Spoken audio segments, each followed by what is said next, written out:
안녕하세요. 인사드리겠습니다. 저는 배우 박정민이고요.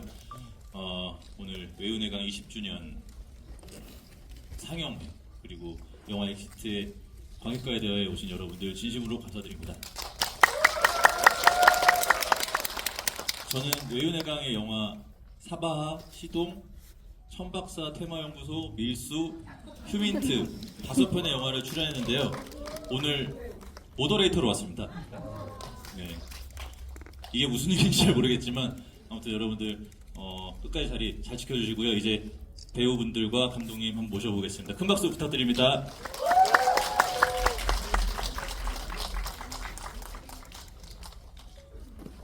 박수.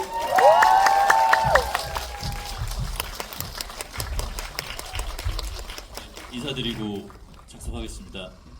차렷 인사. 안녕하세요. 네, 앉으시겠습니다. 네.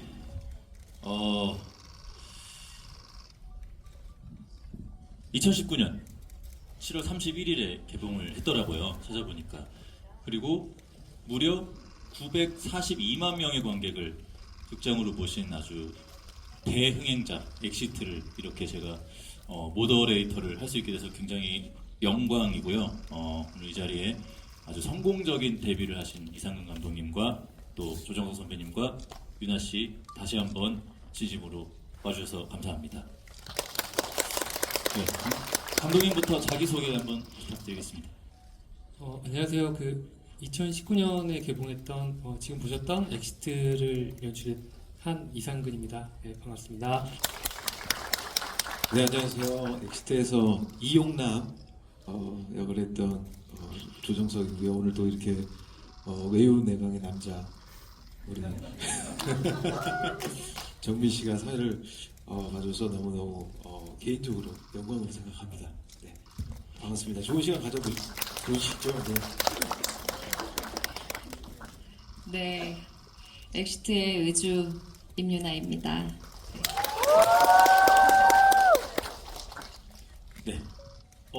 그냥 가벼운 질문 한번 드리고 싶은데요, 감독님. 데뷔작이시잖아요. 근데 관객 수가 하루에 막 100만 명씩 들면서 고공행진을 하셨단 말입니다.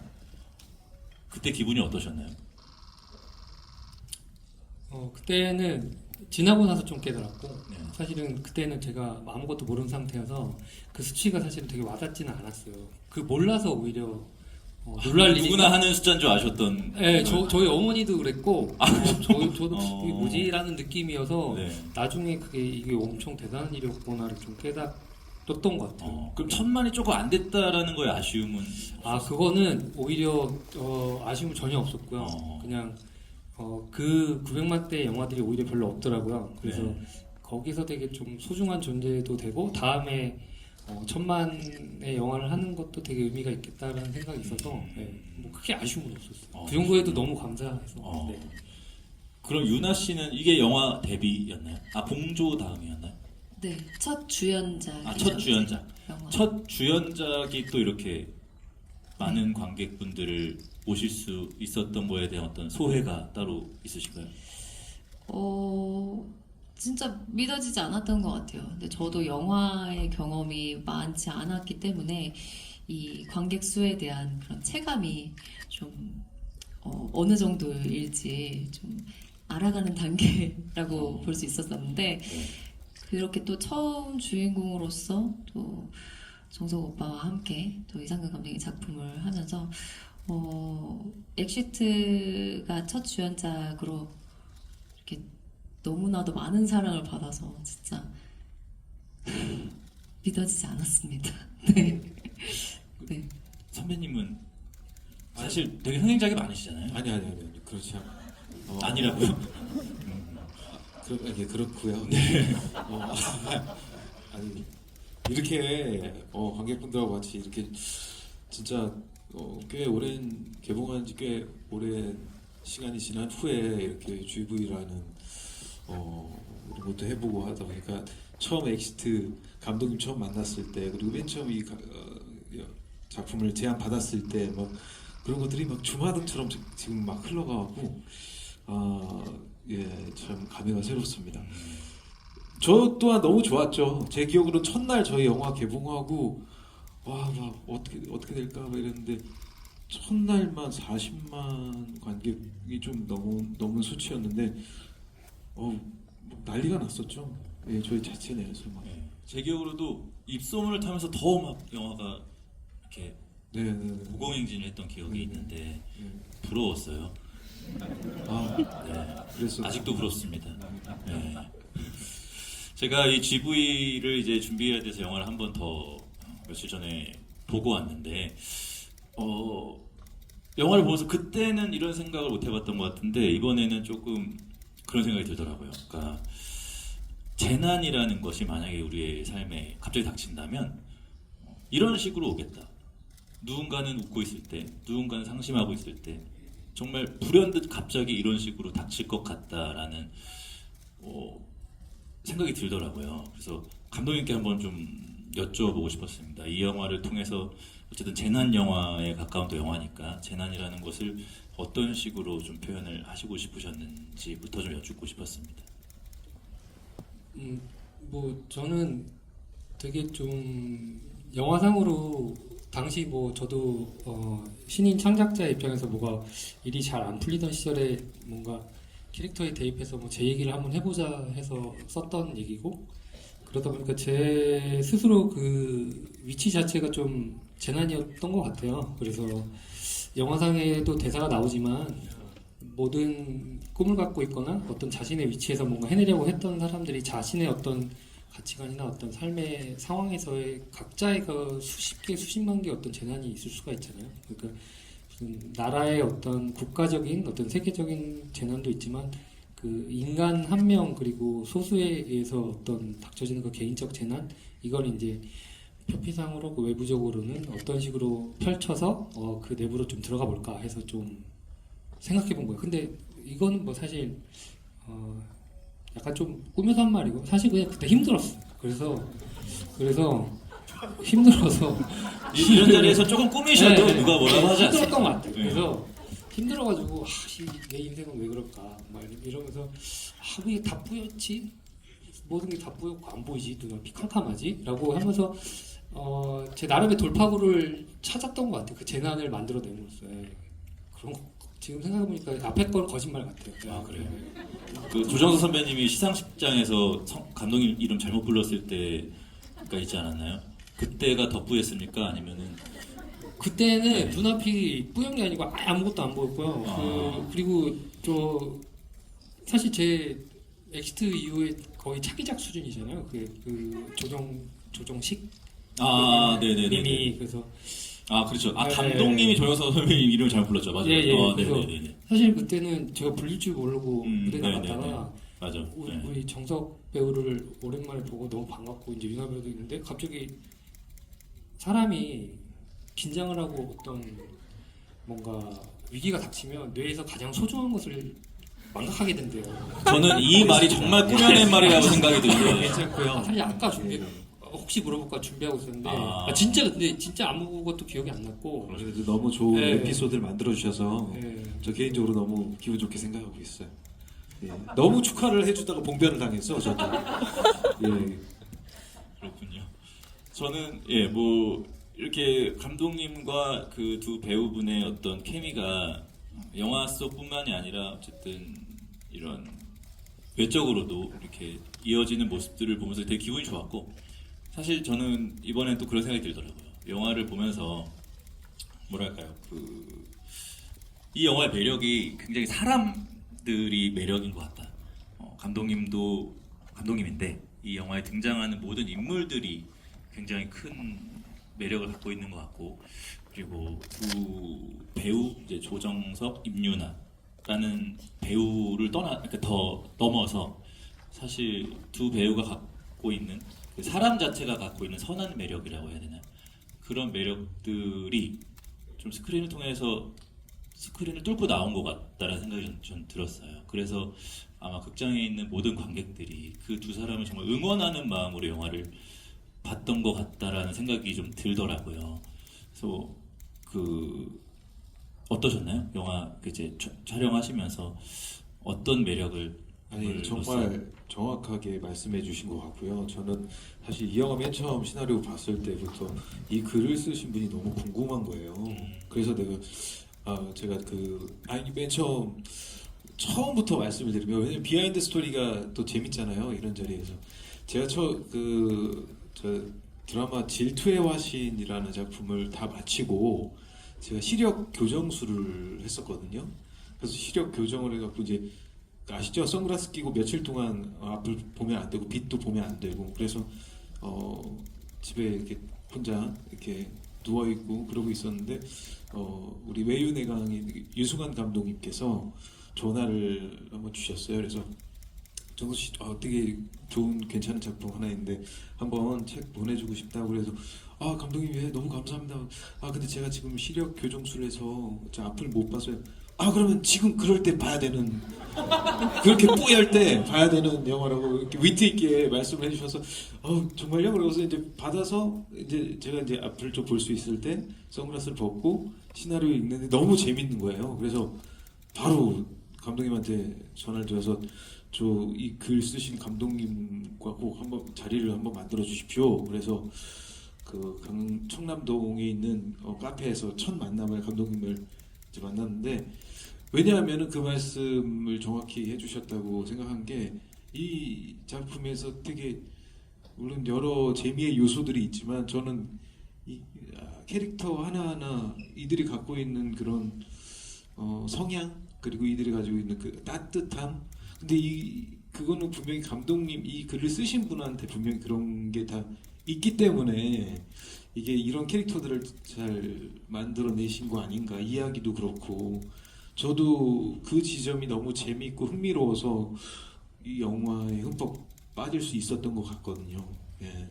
물론 되게 시각화하기 힘든 이 뿌연 그런 것들 어떻게 영화로 어떻게 표현, 어떻게 이게 될까, 이게 가능할까, 이런 의구심도 든 적이 있었지만, 만약에 이게 잘 구현만 된다면 너무 재미있는 좋은 작품이 탄생하지 않을까? 반대로 그런 생각도 했었죠. 근데 그런 베이스에는 캐릭터들이 가지고 있는 사랑스러움, 따뜻함, 그런 것들이 큰 몫을 차지했던 것 같아요. 유나 씨는 감독님 처음 만났을 때, 시나리오 처음 보고 감독님 처음 만났을 때 어땠어요? 우선 저는 시나리오를 처음 봤을 때 가장 먼저 체력적인 부분을 걱정했던 것 같아요. 근데 이게 너무 이런 재난이라는 상황을 또 상상으로만 할 수밖에 없었던 경우니까, 또 이런 재난이 일어난다면 정말 이렇게 대처를 하고 이렇게 뭔가 안전 교육을 받는 것처럼 되게 이렇게 정말 헤쳐나갈 수 있겠다라는 그런 씬들이 많더라고요. 그래서 되게 새로운 상상을 할 수 있는 시각도 생기고, 또 한편으로는 재난이라는 그런 소재는 흔하게 볼 수 없는 부분이고 봐서는 안 되는 부분이긴 하지만, 이 가족의 이야기들이 나올 때는 너무나도 현실적이고 굉장히 따뜻하고, 그런 면들의 대사나 상황들이 굉장히 인상 깊었어요. 그래서 너무 공감된다라는 생각을 가지면서 너무 재미있다, 이걸 참여하고 싶다라는 생각을 하면서 감독님을 만났는데, 상당 부분이 굉장히 감독님 본인의 모습을 녹여내신 그런 작품이라고 하시더라고요. 그러면서 초반에는 감독님을 처음 봤을 때도 감독님이라는 사람, 이상근 감독님은 어떤 분이실까라는 생각이 굉장히 꽤 오래 봐오면서도 사라지지 않는 의문이 있었거든요. 근데 이제는 감독님의 매력이 어떤 부분이고 감독님이 어떤 부분들을 표현하시는 분이신지 이제는 좀 알 수 있을 것 같더라고요. 그래서 이 감독님이 가진 매력을 많은 분들이 알아봐 주시면 좋겠다라는 마음으로 엑시트를 하면서도 그런 생각이 많았던 것 같아요. 저도 동감하고요. 아직도 흥미롭고 너무 기대가 되는 분이 이상근 감독님인 것 같아요. 저 또한 그렇습니다. 여러분 얼마 안 있으면 감독님과 유나 씨가 같이 합작한 악마가 이사 왔다죠? 악마가 이사 왔다. 많은 기대 부탁드리겠습니다. 예. 네, 박수가 엄마가 이사 왔다. 더불어 좀비 딸도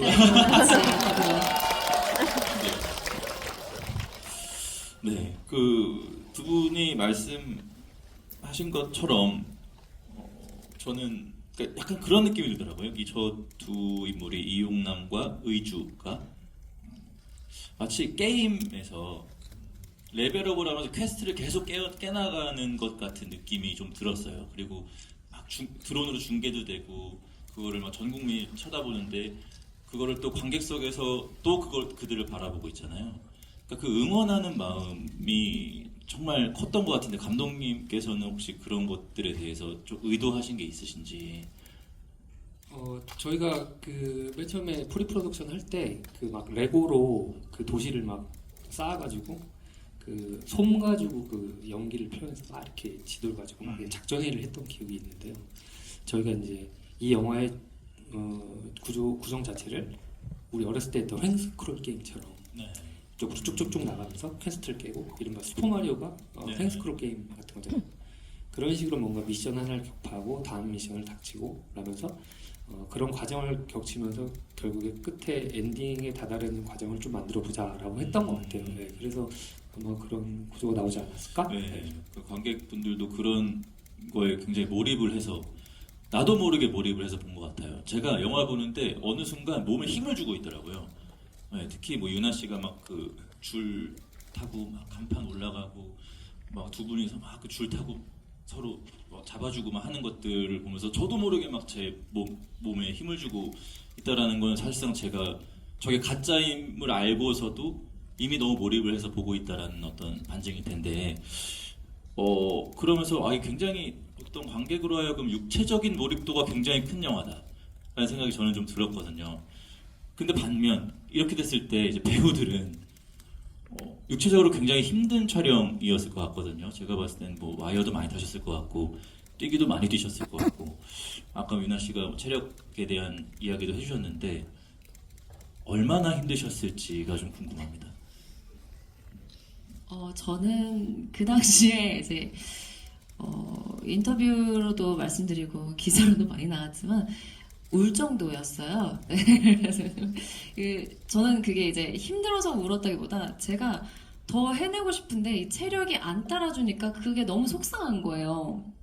되게 이 촬영이 앵글이 또 다양하다 보니까 한 번 뛰는 걸로는 오케이를 하기가 힘들잖아요. 그래서 최대한 정말 적게 뛸 수 있게끔 감독님이 정말 배려를 많이 해주셔서 촬영을 해주셨음에도 불구하고 이렇게 뛰는 씬들이 워낙 많다 보니까 몸을 쓰고 뛰는 씬들이 워낙 많다 보니까 이게 몸이 다리가 이제 알이 베기기 시작하면서 이제 며칠이 지나도 풀리지 않는 막 그런 상태에서 또 뛰어야 하는 그런 시간들이 간혹 있었거든요. 그래서 그런 순간마다 이게 제가 더 따라주지 못하는 저의 이 체력이 너무 속상해가지고 막 그랬었는데 워낙에 또 안전에 있어서도 대비를 많이 잘 해주시고 또 마음 편하게 그냥 정말 연기에만 집중할 수 있게끔 준비를 현장에서도 잘 해주셔서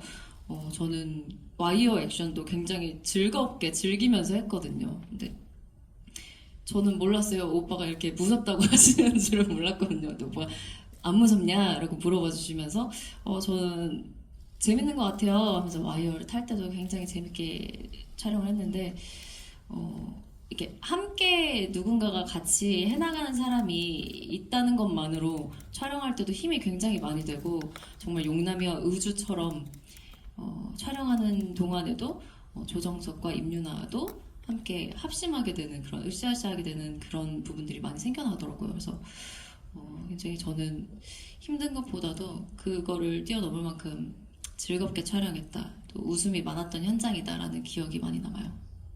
선배님은 어떠셨어요? 진짜 맞는 말씀이었던 것 같아요. 유나가 더 잘하고 싶은데 이게 몸이 안 따라주니까 그래서 눈물을 흘린 모습을 제가 봤었어요. 그때 정말 대단하다는 생각을 했었고 저 같은 경우는 내가 얘기했었나? 내가 무섭다 그랬었나? 그렇습니다. 아니 제가 얘기하려고 한 거는 뭐였냐면 이제 비행기 후반부 장면에 이제 저희가 그 마지막 이제 저 할 곳이 없어서 타워 크레인 쪽으로 이제 둘이 같이 이렇게 매달려서 쭉 내려가는 장면을 찍는데 그 하나 둘 셋 하고 뛰어 내리는 장면인데 실제 굉장히 높은 세트였어요. 그러니까 진짜 너무 무서운 거예요. 못 믿으시겠지만 제가 사실 약간 고소공포가 좀 있습니다. 근데 너무 무서운데 무서운 척 안 하려고 제가 왜냐면 유나가 더 무서울까봐 그때 내가 무섭다고 했나? 무서워 이게 아니라 그냥 좀 무서운 것 같은데 나 무서워? 이러는 저를 보호해주는 예, 맞아요. 뭔가 듬직함이 있었어요. 전 지금까지 제가 그때 책임감을 갖고 유나 괜찮아? 괜찮아. 뭐 이렇게 했다고 생각했는데 저의 두려움이 그렇게 고스란히 하셨습니다. 네, 네. 그렇군요. 하여튼 그만큼 저한테는 이제 와이어 타고 어디 뛰어내리고 이렇게 넘어가고 이런 것들은 약간은 제가 이겨내야 할 부분들이었고 체력적인 부분에 있어서는 사실 저는 계속 더 할 수는 있었어요. 예, 그만큼 열의가 넘치고 근데 칠순잔치 장면에는 저희 가족들이 다 나오잖아요, 배우분들이. 그래서 그 촬영할 때는 그렇게 너무 재밌고 즐겁고 유쾌하고 너무 좋은 거예요. 근데 그러다가 제가 이제 사자상을 타기 위해서 혼자 이제 그 장면을 찍을 때는 이제 가족들이 안 나오다 보니까 저 혼자 꽤 한 보름 넘게 그 정도를 촬영을 했는데 그때 사실 저에게 힘들었던 건 외로움. 예, 뭔가 항상 가족들 우리가 다 모두가 친했어가지고 지금도 친하지만 그들과 함께 이렇게 열심히 재미있게 촬영하다가 갑자기 다들 이제 촬영장에 안 오고 저 혼자 사자상을 타는 장면을 찍는데 그때는 약간 외롭더라고요. 예. 지금 요 이야기가 나와서 말인데 제가 영화를 보는데 이제 그 가족들이 헬리콥터를 타고 떠나잖아요. 그러면서 국면이 완벽하게 전환이 이제 버디물로 바뀌어 버리잖아요. 그 타이밍에 제가 리모컨을 눌러서 얼마나 지났지 하고 보니까 거의 딱 1시간 지점이더라고요. 그래서 이게 1시간 만에 아예 또 다른 국면으로 전환시키면서 내가 또 다른 이제 장르로 뭔가 들어가게 되는 것 같은 느낌이 들었는데 이거 감독님께서 혹시 의도하신 건지? 애초에 그러니까 시나리오 자체에서는 가족들을 빨리 좀 약간 퇴장을 시키자가 있었어요. 왜냐하면 여타의 그 재난 영화에서 끝까지 어떤 가족들이 살아남고 다인물들이 뭔가 막 이상한 행동들을 하게 되면 보는데 좀 집중도 안 되고 어쨌든 저는 이 청년 둘이 뭔가 계속 달려나가는 얘기를 좀 만들어내고 싶어서 가능한 빨리 퇴장시키자는 목표였어요. 저는 굉장히 적절한 시간 안에 딱 이제 가족들이 퇴장을 하고 둘이서 헤쳐나가는 것 같다라는 생각이 들었는데 어쨌든 외유내강의 저희 그 기념 상영회지 않습니까? 제가 알기로는 그 단연간의 이제 연구와 실험 끝에 외유내강은 어떤 시나리오의 포맷이 있다라는 거 제가 알고 있거든요. 혹시 그런 포맷의 도움을 받으신 건 아닌지 그런 외유내강을 위한 질문을 한번 드려봅니다. 그 포맷이 말씀하시면 어떤 뭐 시나리오 레이아웃을 말씀하시는 게 아니고 어떤 그러니까 구조나 시나리오의 이제 이제 한쪽에 몇 분이고 어떤 포뮬러를 말씀하시는 그렇죠. 예. 그 창작적인 면에 있어서 그런 데는 터치를 안 하시고요. 이제 뭐 의견이나 방향성에 대해서 말씀하시는데 애초에 뭐 15분까지 뭐 어떻게 돼서 뭐 1막에서 어떻게 되고 2막에서 어떻게 되고 3막이 어떻게 되고 몇 분에 끝나야 된다 이런 것들은 없고요. 오히려 시나리오를 레이아웃은 오히려 있어요. 그러니까 문서에서 뭐 12포인트로 해라. 그렇죠. 저는 그런 걸 말씀드리고 그건 있어요. 그걸 12포인트에 두 칸을 띄고 네네네네. 뭐 11로 쓴 다음에 뭐 해갖고 숫자는 뭘로 하고 인물 할 때는 어떻게 하고 굵은 걸로 약간 이런 거는 있어요. 근데 전혀 도움은 안 됐다. 그거는 제가 터뜨리고 있어요. 그래요? 네, 오히려 보기가 너무 깔끔해서 맞아요. 시간 계산도 편해서. 저도 외유내강의 시나리오를 볼 때 가장 뭔가 눈이 편한 느낌이 좀 들거든요. 그래서 도움을 좀 받으신 걸로 그러면 알고 있겠습니다. 그러니까 딴 데보다 활자가 엄청 커요. 맞아요. 네, 그래서 제가 이제 약간 눈이 이제 나이가 오다 보니까 안 보이는데 그런 식으로 네.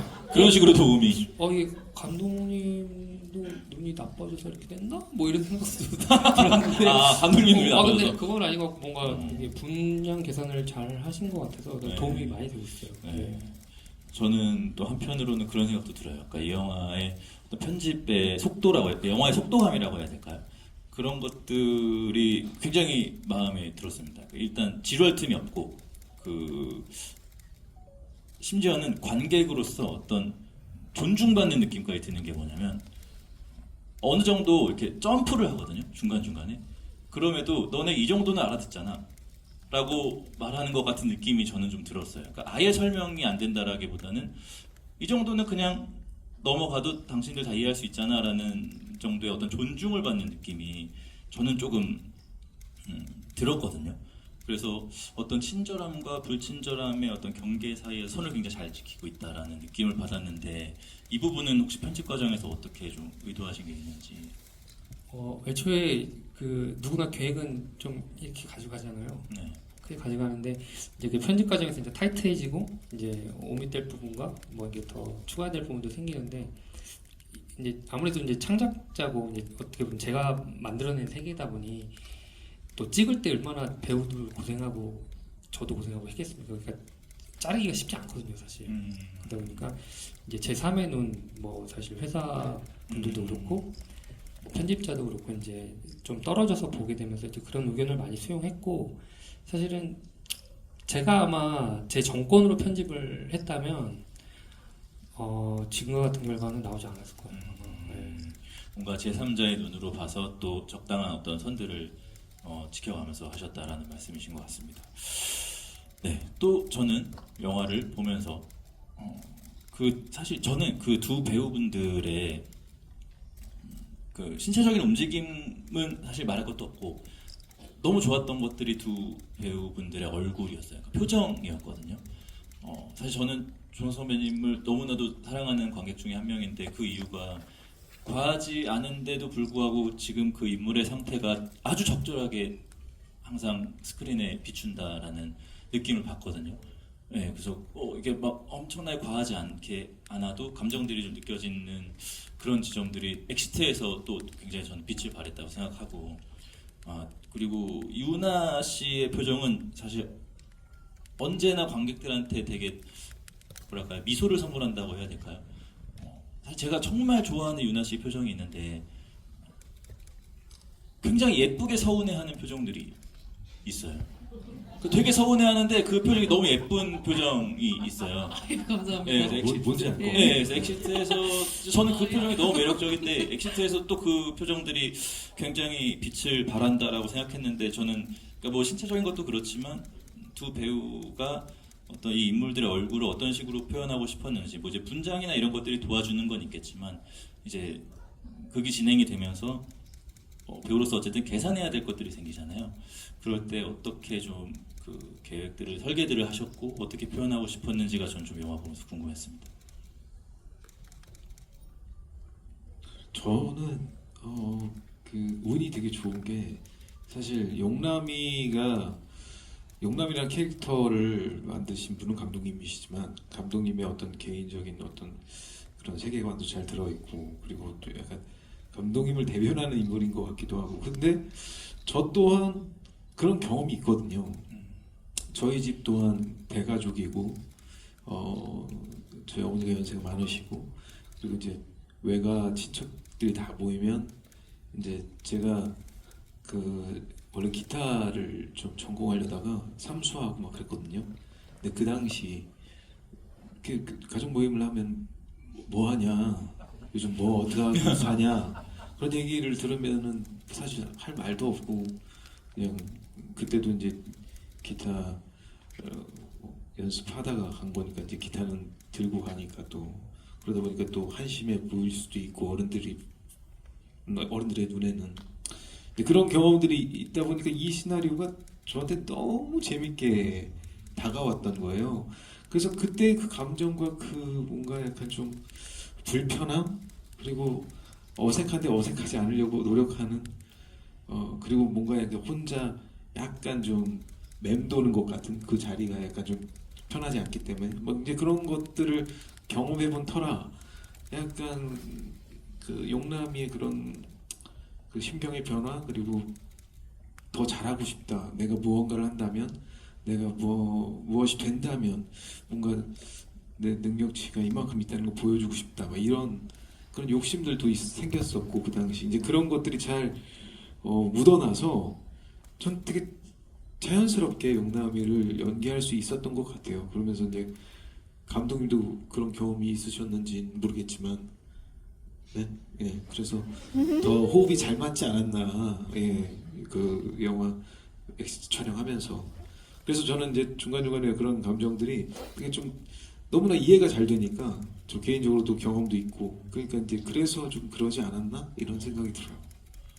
그럼 유나 씨는 네, 오히려 저는 전 촬영할 때 현장에 미리 조금 몇 분이라도 더 미리 가서 직접 그 현장에서 제가 이 대사를 하고 이런 표현을 할 때 어떤 공간인지 좀 느껴보려고 하고 또 뭔가 좀 해나갈 수 있는 것들이 아이템이나 뭐 어떤 것들이 있는지 좀 둘러보고 좀 적응을 하고서 하는 걸 좋아하는 편인데 이 엑시트라는 작품은 그 크로마키 촬영이라고 하죠.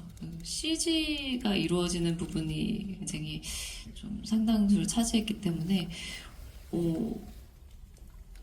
온전히 그걸 상상하면서 또 집중하고 몰입하면서 좀 그려가는 제 스스로 그 상황을 대본과 함께 그려가는 저와 대본의 그런 세계 같은 그런 느낌이 들었거든요. 그래서 제가 눈으로 항상 보면서 그 공간을 느끼는 게 아닌 그런 뭐 순간들도 있지만 이런 상상으로 이렇게 연기가 퍼져나가겠지, 이렇게 오면은 어떤 상황이 되겠지, 어떤 그림이 되겠지 이런 것들을 생각하면서 하는 씬들도 있었어서 더 다른 거를 신경 쓰지 않고 집중할 수 있었던 부분도 있던 것 같아요. 그래서 물론 현장에서 뭐 연기도 만들어 주시고 뭐 세트도 있고 뭐 촬영한 부분도 많이 있지만 그냥 이런 상황이 되겠구나라는 그 상황적인 거에만 상상하면서 몰입할 수 있는 그 집중도가 높아진 것 같아서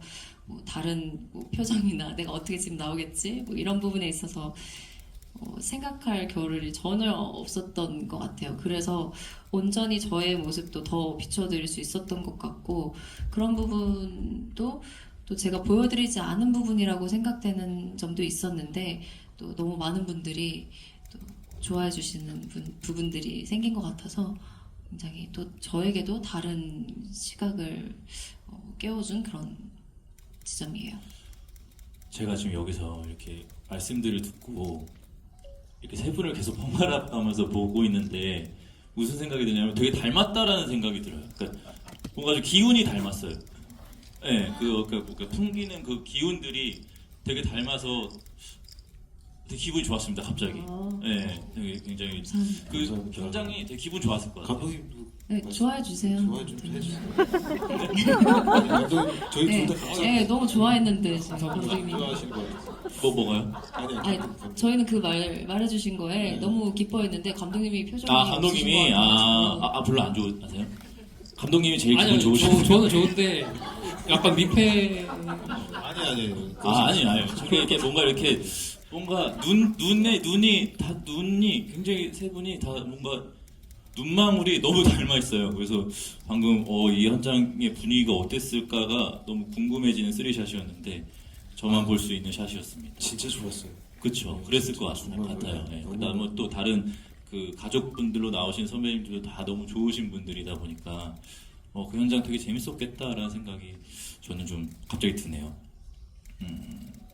그럼 제가 딱 질문 두 가지가 있는데 감독님. 그 이제 뒤로 갈수록 이 두 인물이 막 뛰어가고 할 때 저는 그 어떤 뜨거운 연대 같은 것들이 좀 느껴지더라고요. 그러니까 이게 자칫하면 그냥 로맨스물이 될 수 있는 것이 그거를 지향하고 버디물로 계속 앞으로 나아가는 느낌이었거든요. 막 서로 뛰면서 너무나도 자연스럽게 뭐 로진을 막 나눠서 바른다던가 서로의 가방에 뭐가 있을지 예측해서 막 호흡을 맞춘다던가 뭐 끈이 막 연결되어 있기도 하고요. 그런 것들을 막 그런 디테일들을 서로 나누는데 이 두 사람이 뒤로 갈수록 너무 멋있어지는 거예요. 그래서 아마 제가 최근에 봤던 버디물 중에는 가장 최고의 버디물이 아닌가 싶을 정도로 뒤로 갈수록 저는 기분이 굉장히 좋았는데 그 그러니까 이 두 사람의 어떤 연결되는 지점들을 어떻게 좀 계획을 하시고 이렇게 영화를 설계하셨는지가 저는 좀 궁금하더라고요.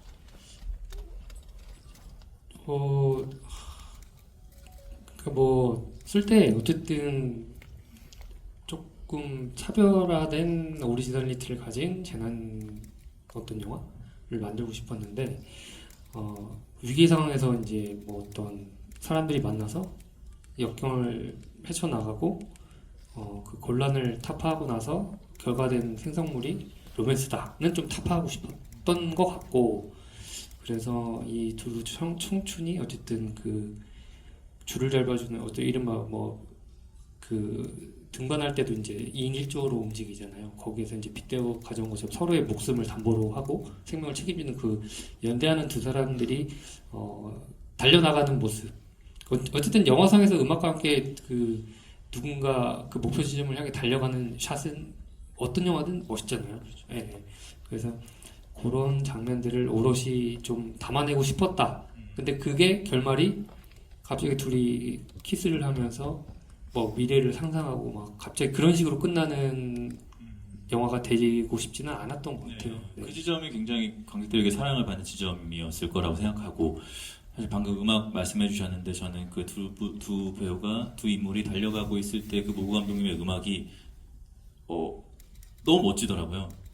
그 심장을 뜨겁게 만드는 음악들이 흘러나오는데 음악은 혹시 만드실 때 어떤 디렉션들이 있었나요? 그냥 어울리는 음악이 나올 때까지 계속 그 팔자를 약간, 하셨나요? 네, 닭달을 닭달을 하셨나요? 막 계속 괴롭히면서 막 글까지 써가면서 제발 좀 이렇게 해달라 이러면서 아마 굉장히 힘드셨을 텐데 저 그 약간 무슨 장르인지 모르겠는데 약간 유럽의 어디 클럽에서 나올 것 같은 음악이잖아요. 뭔가 막 헬스장 같은 데나 나올 것 같은. 그래서 저도 처음에 되게 생경했는데 들으면서 갑자기 뭔가 심장이 쿵쿵쿵쿵 하더라고요. 네. 그래서 거의 마감 며칠 전에 나왔던 음악인데 저 음악이 되게 그래서 이거 진짜 하늘이 돕는구나 계속 막 그런 생각했던 것 같아요. 네, 네. 너무 멋있는 음악이 나와서 저도 좀 몰입하면서 봤던 것 같고 마지막으로 제 두 배우분한테 한번 여쭤보고 싶은데 저희 무대 인사 돌다 보면 이제 극장 앞에서 저렇게 문 닫은 채로 대기하고 있으면 영화 엔딩 크레딧에 나오는 음악이 새어 나오는 게 들리잖아요. 그 이제 이승환 선배님의 슈퍼히어로가 계속 나오고 그걸 계속 반복해서 들으셨을 텐데 그 당시에 영화는 굉장히 흥행가도를 달리고 있었고 그에 걸맞는 신나는 음악이 이제 계속 새어 나올 때 그 기분이 저는 좀 궁금했습니다. 네. 그래 본 적이 없어가지고요. 왜 없어? 있지. 이렇게 신나는 음악이 나와본 적이 없다. 네. 아닌가? 아니 저는 갑자기 질문을 받으니까 갑자기 생각난 게 제가 엑시트 무대 인사 돌면서 진짜 문 뒤에서 이제 저 영화를 보러 와주신 관객분들께 이제 무대 인사를 부터 준비하고 있고 막 이런저런 우리 배우들끼리 뭐 어떤 얘기를 할까 이런 얘기도 하고 막 이러면서 기다리는데 그 음악이 들리잖아요. 근데 음악이 들리는데 저는 그 크레딧이 올라가고 이승환 선배님 그 슈퍼히어로 그 노래가 흘러나오고 어느 정도 1절은 지나고 그 다음 2절도 좀 가고 거기까지가 저희 영화라고 생각했어요. 예, 약간 좀 느낌이 거기까지 관객분들이 계속 봐주셨으면 하는 바람. 그래서 그 행여나 시간이 좀 급해서 그 음악이 나오자마자 이렇게 끊어버릴 때도 있었던 것 같은데 그럴 때는 좀 아쉬웠죠. 왜냐면 그 뒤에 크레딧 올라가면서 저희들이 이제 약간 좀 웹툰처럼 이렇게 좀 나오는데 저희 영화 엑시트라는 영화는 어떤 느낌인지는 모르겠지만 굳이 뭔가 제 머릿속에 지금 막 떠오른 그 어떤 감정이라면 청량감이 드는 그런 영화였으면 하는 바람 때문에 그랬던 것 같아요. 예. 그런 기억이 나요. 무대에서 돌 때. 예, 저문 뒤에 있을 때. 윤아 씨. 네. 저도 이 영화의 그 여운을 딱 온전히 마무리 지어줄 수 있는 그런 좋은 음악이 어우러졌다라는 생각이 온전히 들었고요. 그 말씀해주신 것처럼 정말 1절까지 거기까지가 우리 영화다라고 말을 해주신 것처럼 그 만화로 나오는 부분 중에 쿠키 영상처럼 저희가 완등하자 하고서 떨어졌는데 어떻게 살아남았는지가 그려지는 그 튕겨 나가가지고 건물 안으로 들어가게 되는 그런 부분이 나와요. 그래서 그런 요소를 또 찾아보실 수 있었다면 정말 그 부분까지도 또 엑시트라는 영화의 또 한 장면을 보신 게 되는 거니까 진짜 말씀해주신 것처럼 1절까지 어느 정도까지는 쭉 그 여운으로 음악을 들으면서 자리에서 일어나실 수 있는 그런 음악이었다라는 생각이 듭니다. 갑자기 생각나는데 그때 그 음악에 맞춰서 두 분이서 춤을 추는 영상을 홍보 영상으로 쓰셨던 기억이 네. 나네요. 아니에요. 홍보 영상이 아니고요. 저희가 감사 네. 감사 인사 네. 맞아요. 맞아요. 감사 인사 영상으로 집에 가서 한번 또 찾아보시길 바라겠습니다, 여러분. 자, 그럼 이제 제 질문은 여기까지고요. 관객석으로 이제 마이크를 드릴 텐데 저희 뭐 드린다 그랬죠? 블루레이랑 질문해 주시는 분들께 엑시트 블루레이와 다 사인되어 있는 거죠. 그리고 포스터, 사인본 포스터까지 드리겠습니다. 질문 있으신 분들은 손을 들어서 말씀해 주세요. 감독님께서 한번 청해 주시죠.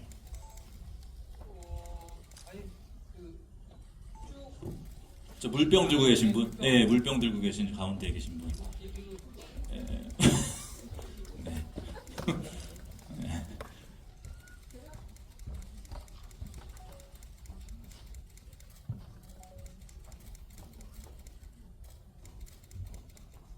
안녕하십니까. 일단 영화 덕분에 너무 즐거운 시간을 보냈고요.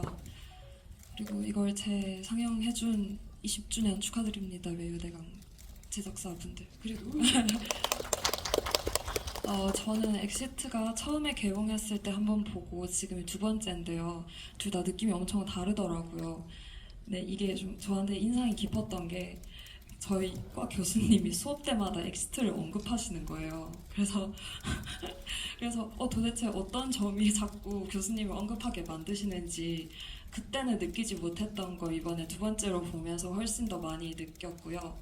그리고 주인공인 용남과 의주가 사실은 그렇게 용감하고 선량하고 엄청나게 강한 사람이지만 다른 사람들이 겉으로 보기에는 백수의 그냥 알바처럼 일하는 부점장, 되게 보잘것없이 보이잖아요. 그래서 제 과가 사회학과인데 사회학과도 좀 겉으로 보기에는 멋없어 보여도 강하고 착한 그런 거를 많이 배웠다고 생각을 해서 교수님이 이 영화를 보시면서 어떠한 청량감이나 해방감 그리고 응원하는 모습을 보면서 위로를 얻었던 것 같아요. 그래서 정말 감사하다는 말씀 드리고 싶습니다. 질문이 아니어서 죄송해요. 아닙니다. 예. 감사합니다. 감사합니다. 영화과인 줄 알았는데 반전이었습니다. 사회학과에 다니시는 관객분께서 찬사를 보내주셨습니다.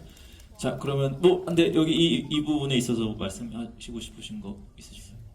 용남이 의주는 국문학과였으니까요. 사실 사회학과 어문학보다는 사회과학 쪽이 사실 더 나을 수도 있어요.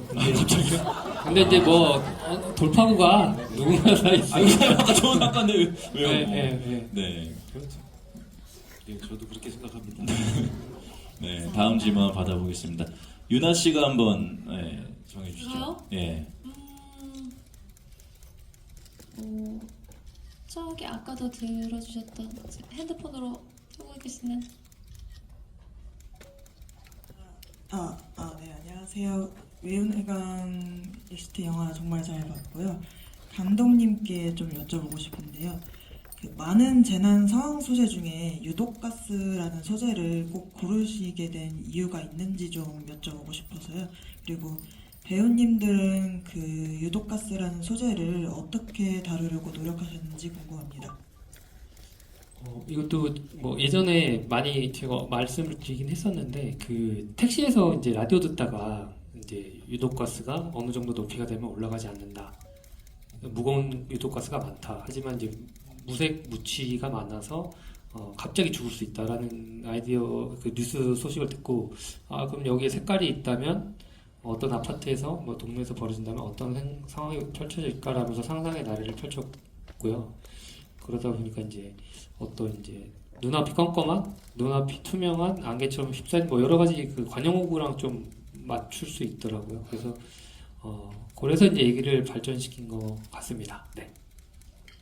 네, 저도 근데 그런 지점들이 되게 이게 잘 구현될 수 있을까 영화로 이렇게 이런 궁금증이 있었죠. 의문점도 있었고 근데 그런 부분에 있어서 감독님이 이렇게 설명을 잘 해주셨고 그리고 실제 세트에서 저희가 촬영을 할 때도 거의 진짜 완벽하게 그걸 구현해내는 그 세트장 처음 왔을 때 이제 그 모습을 봤을 때 됐다.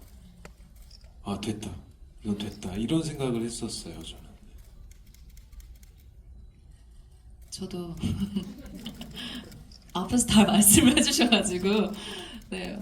근데 저는 아까 말씀드렸던 것도 이어서 같은 말인데 정말 이 영화를 보면서 저는 공부가 됐거든요. 오히려 한편으로는 정말 이런 상황이 생긴다면 이런 뭔가 뭐라고 해서 그 방독면이라든지 뭐 이런 것들이 지하철 쪽에도 구비되어 있고 뭐 옥상 문이라든지 뭐 이런 부분에 있어서 제가 생각해보지 못한 부분들을 또 한번 상상해보고 또 생각해보고 또 지나다니면서 한 번 더 들여다보게 되는 그런 부분들이 생긴 것 같아서 한편으로는 좀 공부가 더 된 부분도 있어서 굉장히 유익하기도 한 영화이지 않나라는 생각이 들었거든요.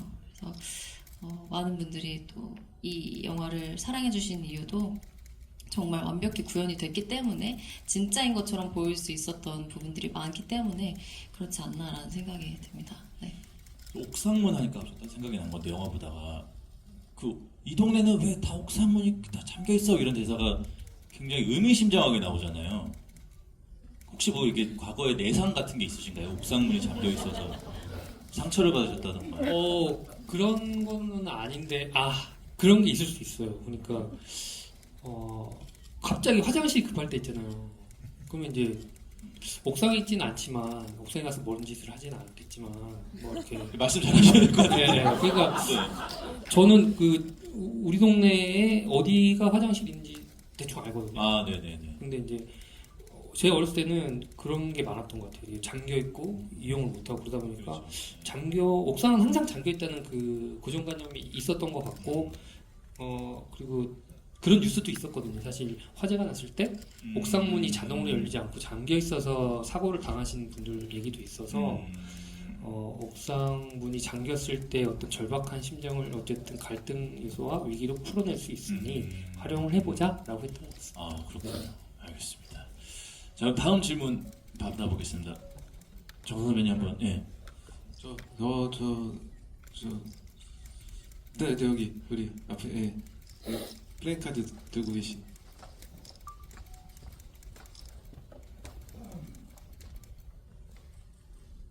네, 안녕하세요. 이 플래카드는 저희 처음에 엑시트 쇼케이스 할 때 저희 나눠주신 거 잘 가지고 있다고 오늘 가지고 왔거든요. 네. 저는 영화 상영할 때 18번 정도 봤었고 매년 여름이면 잊지 않고 엑시트 보고 있고 오늘도 이 영화를 처음부터 봤는데 진짜 끝까지 가슴 쿵쾅거리게 볼 수 있게 해주셔서 너무 감사드리고 이런 영화 만들어주셔서 감독님 그리고 이런 연기해주신 조정석 배우님, 유나 배우님께 너무너무 감사드리는 팬의 한 명입니다. 이 영화가 재난 영화잖아요. 이 영화가 나오고 난 다음에 코로나 시절에 초등학교, 중학교에 그렇게 학교에서 많이 틀어줬다고 하더라고요.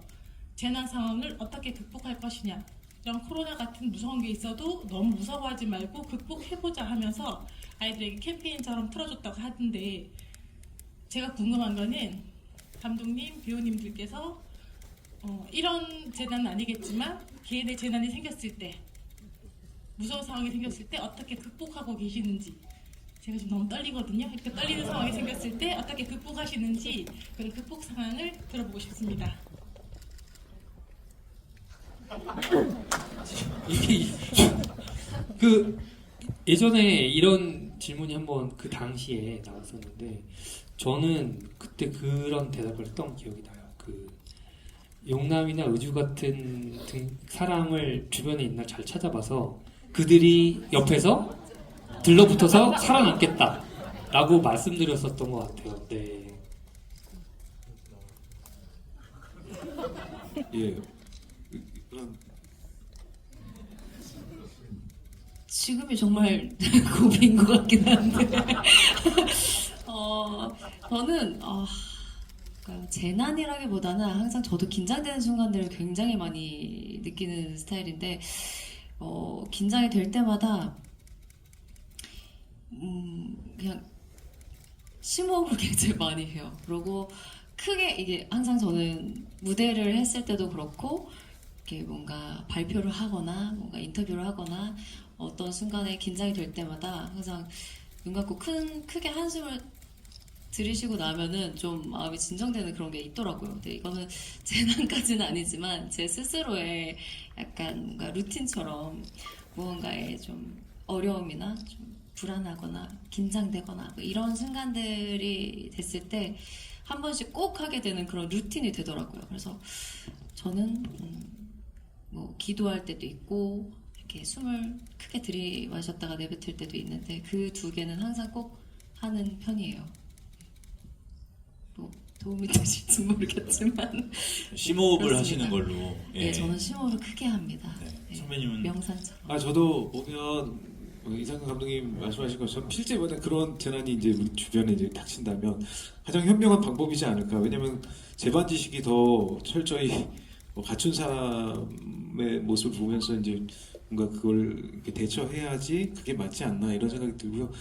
그 윤아 배우님이 얘기한 것처럼 만약에 개인적으로 만약 그런 시간 그런 순간들이 도래한다면 저는 약간 좀 그 빼지 않는 게 해결 방법인 것 같아요. 피하거나 빼거나 그러면 거기서부터 저는 이제 그걸 극복하지 못하는 트라우마로 남는 거 아닌가. 뭔가 내가 이게 좀 나한테 좀 어떤 뭐 심각한 내상을 주거나 좀 그렇다 하더라도 그걸 끝까지 어떻게 해서든 뭐 정면 승부. 승부를 해서 뭐 돌파해 보거나 아니면은 실패하거나 뭐 그런 걸 경험해 봐야 이제 좀 그런 거 아닐까? 예, 좀 그런 생각을 해 봅니다. 네. 굉장히 한 수 배워갑니다. 예. 저는 항상 피하기 바빠가지고. 아니 근데 때로는 또 피하는 것도 네. 저희 그러면 이제 마지막 질문 한번 받아보겠습니다. 감독님이 한 번 더 정해주시죠. 끝에 그 검은 옷 입으신 안경 쓰신 분 중에 불빛으로 저쪽 그 불빛 프라시 네. 그 앞에 분 저분을 위해서 흔들어 주신 건가요? 예, 안경 네네. 네, 안녕하세요. 저도 쇼케이스 때부터 경희대학교 때부터 봐서 저도 10번 이상 본 것 같은데 제가 2019년 당시에 취업 준비로 힘들었을 때 봤을 때 정말 큰 힘이 된 영화여서 다시 봐도 너무 좋다는 생각이 들었고요. 그 중간중간에 나오는 뭐 35살의 그대를 응원해 뭐나 아니면 청년들이여 힘내라 그런 문구들이 다시 보니까 또 지금 봐도 다시 위로되는 느낌이어서 이런 좋은 영화 만들어서 다시 감사드립니다. 그런데 최근에 또 이 외윤회관 영화다 보니까 베테랑 2도 연관돼서 그 유튜브나 그런 미디어 매체에 대해서 약간 변화된 시각이 또 보이는 것 같더라고요. 외윤회관 내에서. 그래서 혹시나 감독님이 이렇게 다시 보시면서 연출을 한다면 조금 더 변화된 시선을 가지실지에 대해서 궁금하고요. 그 다음에 주인공은 취업을 성공하셨는지 그게 좀 궁금합니다. 네. 다시 한번 영화 잘 만드셔서 감사합니다. 그 아마 베테랑 2에도 그 암길동 이런 세계관이 같이 있는 걸로 알고 있고요. 유 감독님이 이제 이름 이제 뭐 이렇게 쓰셔갖고 이제 약간 통합 느낌으로 재밌게 좀 한번 해보려고 하셨던 것 같고, 그다음에 어떤 미디어를 활용하는 면에서는 죄송합니다. 그 당시 아마 뭐 화면에 나오는 뭐 인플루언서들 뭐 이런 것들이 아마 그 당시에는 사실 지금처럼 많이 막 나오지는 않았던 것 같은데, 지금 만약에 뭐 다시 하라고 그러면은 약간은 조금 다시 생각해 볼 만한 여지는 있는 것 같아요. 지금 다시 돌이켜 보면 조금 다른 방식으로 조금 더 좋은 방법으로 재밌게 할 수 있지 않을까라는 생각은 좀 하고요. 네. 그래서 뭐라고? 취업은 네. 당연히 하지 않았을까요? 저는 사실 그런 생각을 했거든요. 약간 우리들 사이에서는 분명히 뭐 약간 인플루언서 됐을 거다. 약간 뭐 아니면 제가 어떻게 살아남았냐면 막 이러면서 감사합니다 5,000원 막 약간 이런 거 하지 않았을까 막 생각도 했다가, 저는 근데 기본적으로 그 생각을 했어요.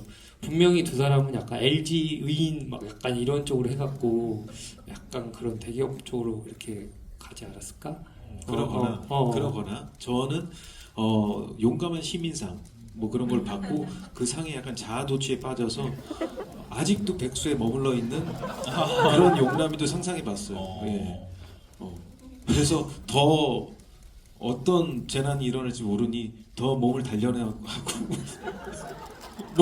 동네 몸만 운동 맞아. 정말 잘하는, 철봉 너무 잘하는데 네. 계속 뭐 이런 생각도 해봤습니다. 헬스 유튜버 같은 거 됐었을 수도 있겠는데요. 네. 아무튼 답변이 좀 되셨겠죠? 예, 알겠습니다. 자, 이제 시간이 다 돼서 마무리 인사를 드려야 될 것 같은데, 한국 영화의 자존심이자 뚝심 있는 영화사 외유내 강의 저희 20주년 상영회에 와주셔서 너무 감사드리고, 또 특히 이 엑시트라는 영화를 보러 와주신 관객 여러분들 진심으로 감사드립니다. 저희 계속 외유내 강 영화들이 지금 많이 상영하고 있어요. 명작들이 많으니까 여러분들 많이 사랑해 주시고, 곧 개봉할 좀비딸과 악마가 이사왔다. 예, 많은 사랑 부탁드리고, 출판사 무제에서 나온 천여름 완주라는 소설이 있습니다. 여러분 많은 관심 부탁드리면서 이제 한 분씩 마지막 인사 부탁드리겠습니다.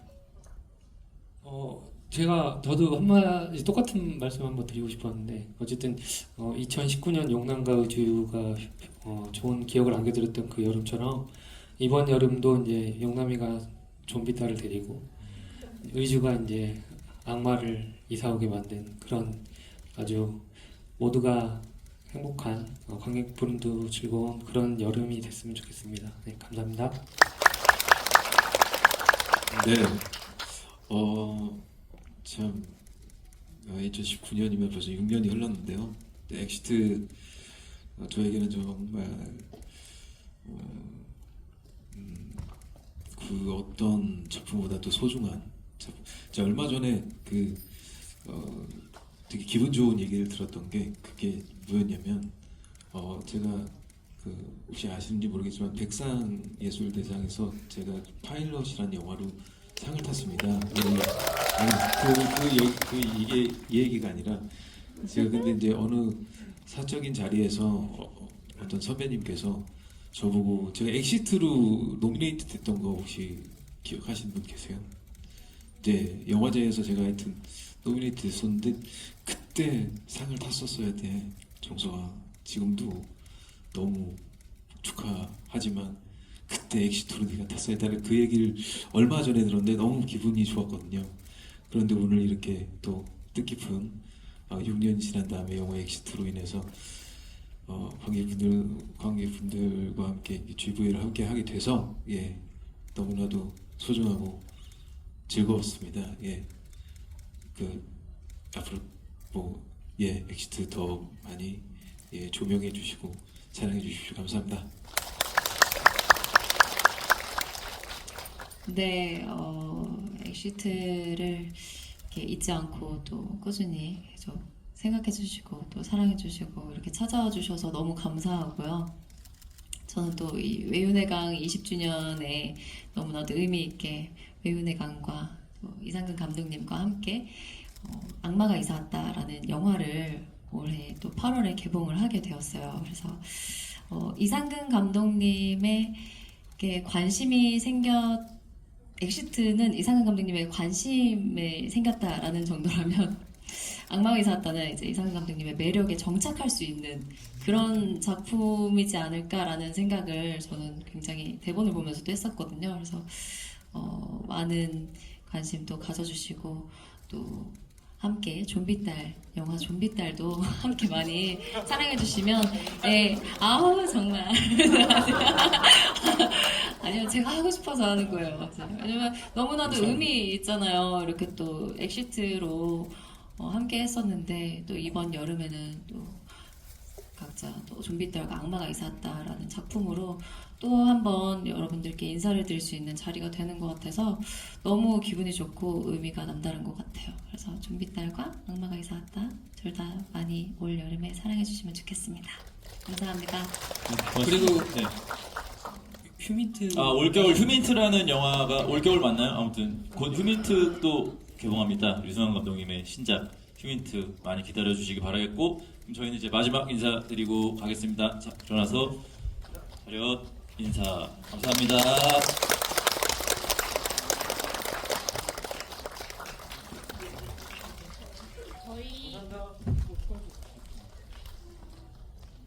저희 퇴장은 조금만 기다려주시면은 순차 안내해드릴게요. 잠시만 기다려주세요.